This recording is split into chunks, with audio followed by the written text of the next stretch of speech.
Shalom. First and foremost, I want to give all praises, honor, and glory to Yahweh, Bahasham, Yahweh Shai, Bahasham, Rakah Kwadash. Double honors to the elders and the apostles of Great Millstone, and peace and blessings to the elect. Okay, this lesson is going to be dealing with, being in it all the way. Okay, for brothers and sisters and, the listeners and believers, okay, as well as us, that teach, okay. You have to be ready, all right, to go all the way. Okay, this isn't gonna be I'll wait till I get there and then decide to how much I'm gonna go. No, you got to be ready now to go all the way, because if you've been watching, all right, seeing the signs and seeing this lamb transform into a dragon, okay, you can tell that these devils are getting ready, okay, and as a matter of fact, they're making their move. Okay, and we know that the way they move is like a serpent that wraps around you. All right, and then what does it do? It squeezes and squeezes and squeezes and chokes you out. Squeezes the life out you, breaks some bones and all of that in the process. All right, so we need to be prepared, all right, in our minds to face these trials and these adversities. Okay. Now I'm going to start off here with the book of Romans, chapter 14, verse 5. It says, "One man esteemeth one day above another. Another esteemeth every day alike. Let every man be fully persuaded in his own mind." All right, so especially when you come into this truth, all right, you have to be fully, all right, not partly, not 99%, but 100% fully persuaded in your own mind, all right, that this is the truth and that you're willing to endure on to the end, because we will be tried. All right. Now, when you look up the word persuaded, it says here to make one certain, to persuade, to convince, to fill one with any thought, conviction, or inclination. All right, it says to fulfill the ministry in every part, to carry through to the end, accomplish. So that should be your mindset, that no matter what comes, all right, in our way, as we are trying to fulfill the ministry in every part, and we are trying to accomplish and carry through till the end, we're willing to go through it, all right, and still stay, diligent and faithful and on the right path, because it's now getting to the point, especially as winter approaches, it's going to get colder and it's going to get more difficult, but it's getting to the point where if you're not mentally strong enough to keep going, there's nothing we can really do for you. All right, the best we can do is exhort one another, all right, and help out one another. But if it gets to the point where you come in and you say, well, I can't, I'm breaking, and I'm gonna just give in. I mean, we can try to knock some sense into you via spiritual words and advice and exhortation. But if you're just hell bent, you made up your mind, there's nothing we can do for you at that point, and that will happen. All right, as things get tougher, you will have certain individuals, okay, that will start to break. Certain quote unquote brothers and sisters will start to give in, because it's easier said than done. Now we don't wish that on anybody, but you have to keep in mind that it's easy to say it than to do it. All right, it's easy to say you have faith, all right, but the real test is to show, okay, that you have faith. These adversities are easier said than done. All right, so when you there and because guess what, you got Governor Cuomo saying now that he's asking all private businesses to be Vanessa only admission. So not, oh well, if you're gonna work in the office, then you gotta have Vanessa. No, Vanessa only admission to work here. All right, whether remote or whatnot, you have to be Vanessa. All right, and that soon, depending on how many of these private businesses actually take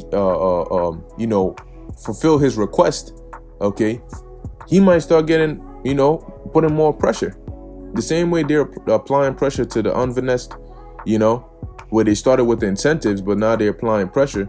They can start doing that to these businesses, whether covertly or overtly, saying, look, now we're going to require you to do this, or now we're gonna, whatever the case, in the name of public safety or public health. So, I mean, it's only a matter of time before Uber, before Lyft, before, all these other, even app-based jobs, before they start requiring it. Because think about it. If you are doing Lyft or Uber, all right, or if you're doing a delivery service, you're coming in contact with people. All right, you're picking up people, you're dropping off people. They're going to say, look, in order for you to do this, you have to be finessed. All right. Same thing with deliveries. They're going to say, look, in order for you to, you're going to bring it here, even though they're saying it's quote unquote contactless, they're going to still use that propaganda of, no, it's so bad that unless you're finessed, you can't do this.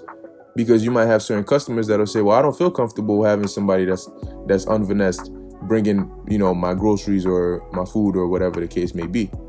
So it's only a matter of time before they also start joining in the trend, and your retail stores, okay, your average everyday, especially the medical field, career jobs, retail jobs, McDonald's jobs, app-based jobs, all of them are going to conform. And when that happens, it's going to get very real, because that's when all the thoughts come in. Well, how do I pay my bills? Well, how do I eat? Well, how do I pay electric bill? How do I do this? That's when you need to have faith. That's what you need to be fully persuaded in your mind. Okay, moving on. And also keep in mind that you can't break because you see others break. All right, you may see somebody that you're like, oh, that's my ride or die, and then boom, they're like, yo, look. Or they just come and tell you, oh, yeah, I just had to. At that point, are you going to break because they did? No. But that's what makes it harder, where you have to keep on pushing, where others that you were hoping would be pushing with you are not. But you got to do it, whether it's by yourself or not. All right, this is the book of 2 Timothy, chapter 3, verse 14. But continue thou, keyword continue. All right, to continue thou in the things which thou hast learned. And what are some of the examples of things we've learned? We've learned that those that endure unto the end shall be saved. We've learned that if you have faith in Yahweh Hashem Yahushai, you will be delivered. We've learned that if you continue to give diligence, all right, you can make your calling and election sure. We've learned that the Lord never forsakes the seed of the righteous, or those that call upon him in sincerity and in truth. So we have to continue in these things. We've learned the path that we are supposed to walk on. It says, and has been assured of, knowing of whom thou hast learned them. All right, so now we know that the men we learn from are not, that they're faithful men and loyal based on what they're doing now. All right, starting with the elders and apostles on down, all right, to elder brothers.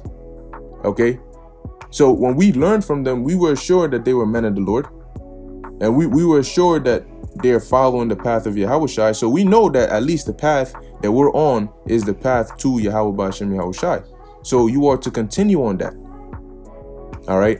And it's going to get to the point where it's going to get harder when, you might come on YouTube for some exhortation, because maybe they might have brought it to your job. And you might come on there trying to hear a video to boost your spirit, but then we might not be on YouTube anymore.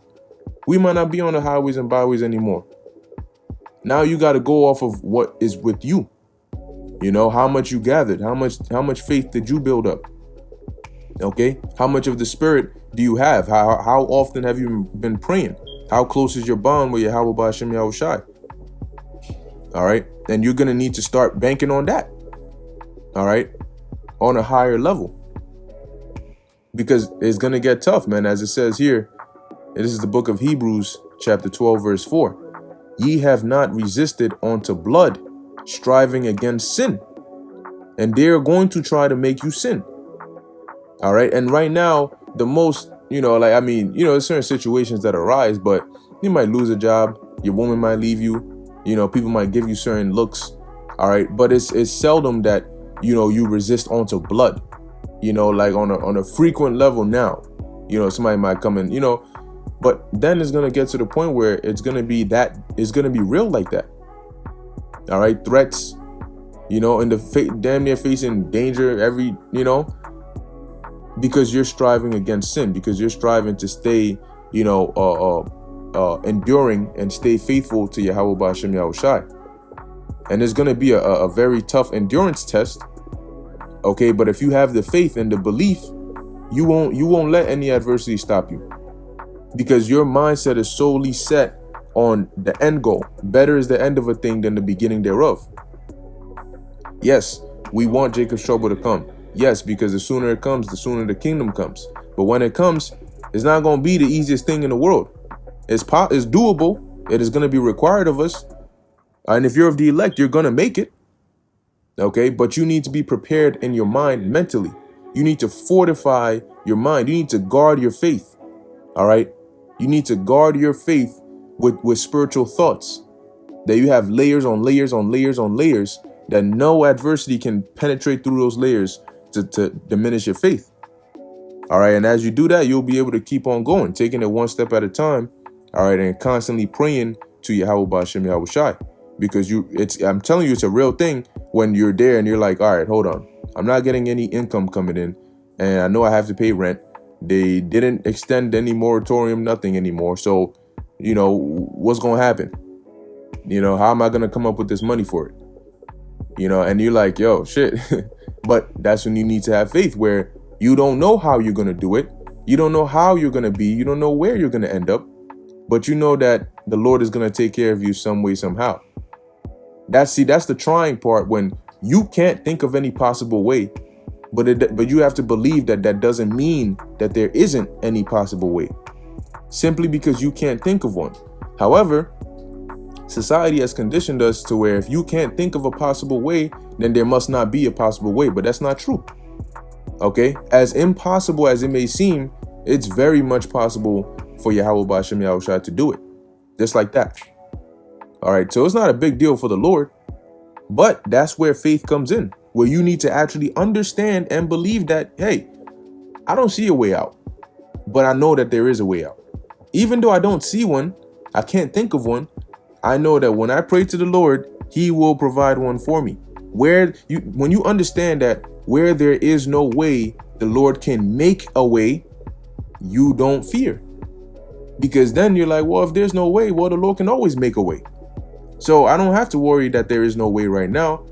The Lord has it set up. I mean, I'm here because He willed it. So wherever else I'm going to end up, that's what the Lord willed. And if you firmly believe that, you'll be able to move on, and keep enduring. And wherever you find yourself, you'll understand, okay, the Lord willed it that I be here. And as a matter of fact, let's go to real quick precept, Romans chapter 8, verse 28. And it says, and we know that all things work together for good to them that love the Most High, to them who are called according to His purpose. So they work together. The good things and the bad things, the unfortunate things and the fortunate things work together for your benefit if you love the Most High. And what is the love of the Most High? You follow His ways and you keep His commandments. All right. So you may end up in a bad situation, or a situation that may seem bad, but remember, it's working together for a later or greater good for you. You need to keep that in mind, and that'll help you through it. So whatever situation you find yourself in, you know that, what, it may seem bad in the moment. It's not fun. And what I'm saying is not easy to do, but you gotta be able to do it. It's easy to say, everything I'm saying now, until you're actually in the situation where you're like, yo, this does not feel good at all. It's really hard to keep a positive mindset, while I'm going through this. But it's the truth. And you have to be able to do that, whether you like it or not. That's how you're going to stay mentally strong. Okay. And you remember these precepts. All right. Verse 29, for whom He did foreknow, He also did predestinate to be conformed to the image of His Son. So, and in that time, we're not going to be doing things really of our own will. The Lord is going to put a certain kind of spirit on His elect to where they're able to go through hell unbothered. People are going to be looking like, what the hell? How are you able to still keep going? How are you able to still stay strong and still say what you're saying? Like the 7 brothers and their mother in the book of Maccabees.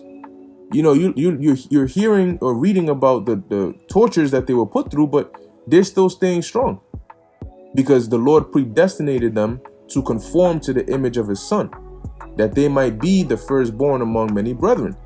And ultimately, to be delivered, the Lord has put something in the elect spirit where it's like a defense mechanism that kicks in. And no matter what, they cannot, even if they wanted to, they can't break. They can't. Hey, Jeremiah said he didn't want to say the word of the Lord anymore, but he couldn't forbear. He had to say it. He had to speak. You know, you can't resist the will of the Lord. And if his will is for you to get delivered, you can't resist that. Ain't nothing you could do that is going to get you destroyed if you've been predestined to be delivered. All right. And nothing you're going to be put through is going to break you. Even if you think, damn, nah, I can't make it through that. The Most High says you're going to make it. You're going to make it. All right. So lastly, I have here the book of Acts chapter 14. And I'm just going to hit the point in verse 22. It says, confirming the souls of the disciples and exhorting them to continue in the faith, that we must, through much tribulation, enter into the kingdom of God. Okay, confirming, exhorting them to continue in the faith, that we must, through much tribulation, enter into the kingdom of God. But that tribulation can be overcome. And that's why the scriptures say in Isaiah 33:6, that wisdom and knowledge shall be the stability of thy times. And what? Strength of salvation. Okay, so it's now is more important than ever, all right, that you pray, you fast, you stay in the spirit, and you build up your spirit, you build up your faith. You read these scriptures and actually, put yourself in it, envision it, embed it into your mind, all right, that you may be able to, endure in that time, in the times to come, which we're in now. All right. So very soon it's not going to be sitting in your house doing a sit down. Things are going to get hard. All right. But through the spirit and power of Yahweh Ba'Shem Yahweh Shai, we're going to be able to overcome. Okay. So with that, I'm going to end it here. Lord willing, that was edifying unto the elect. In closing, I want to give all praises, honor, and glory to Yahweh Ba'Shem Yahweh Shai Ba'Shem Rakah Kodash. Until next time, Shalom.